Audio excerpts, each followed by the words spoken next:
महर्षि वेदव्यास द्वारा रचित महाभारत ग्रंथ में अनेक महारथी व बलशाली राजाओं का वर्णन है। ऐसा ही एक महारथी राजा था जरासंध। उसके जन्म व मृत्यु की कथा भी बहुत ही रोचक है।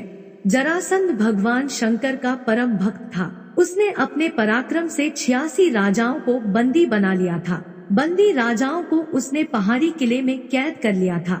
जरासंध 100 को बंदी बनाकर उनकी बलि देना चाहता था, जिससे कि वह चक्रवर्ती सम्राट बन सके। मगध देश में बृहद्रथ नाम के राजा थे। उनकी 2 पत्नियां थी, लेकिन उन्हें कोई संतान नहीं थी। एक दिन संतान की चाह में राजा बृहद्रथ महात्मा चंडकौशिक के पास गए और सेवा कर उन्हें संतुष्ट किया। प्रसन्न होकर महात्मा चंडकौशिक ने उन्हें एक फल दिया और कहा कि ये फल अपनी पत्नी को खिला देना, इससे तुम्हें संतान की प्राप्ति होगी। राजा बृहद्रथ की 2 पत्नियां थी। राजा ने वह फल काटकर अपनी दोनों पत्नियों को खिला दिया। समय आने पर दोनों रानियों के गर्भ से शिशु के शरीर का एक एक टुकड़ा पैदा हुआ। रानियों ने घबराकर शिशु के दोनों जीवित टुकड़ों को बाहर फेंक दिया। उसी समय वहां से एक राक्षसी गुजरी। उसका नाम जरा था। जब उसने जीवित शिशु के 2 टुकड़ों को देखा तो अपनी माया से उन दोनों टुकड़ों को जोड़ दिया और वह शिशु एक हो गया। एक शरीर होते ही वह शिशु जोर जोर से रोने लगा।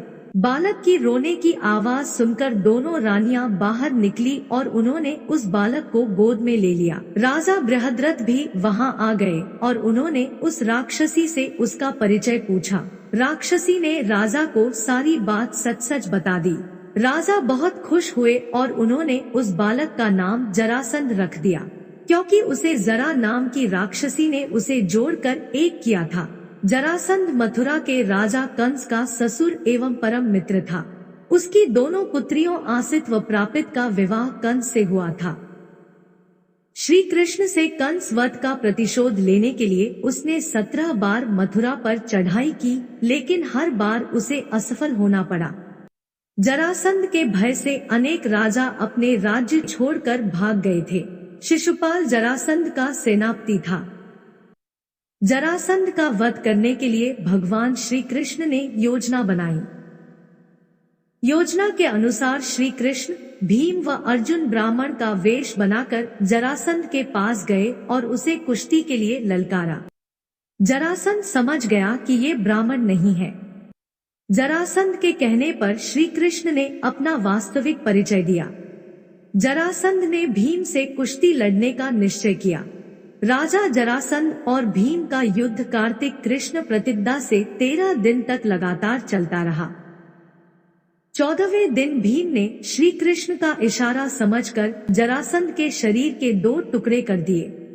जरासंध का वध कर भगवान श्री कृष्ण ने उसकी कैद में जितने भी राजा थे सबको आजाद कर दिया और कहा कि धर्मराज युधिष्ठिर चक्रवर्ती पद प्राप्त करने के लिए राजसूय यज्ञ करना चाहते हैं। आप लोग उनकी सहायता कीजिए। राजाओं ने श्री कृष्ण का यह प्रस्ताव स्वीकार कर लिया और धर्मराज युधिष्ठिर को अपना राजा मान लिया।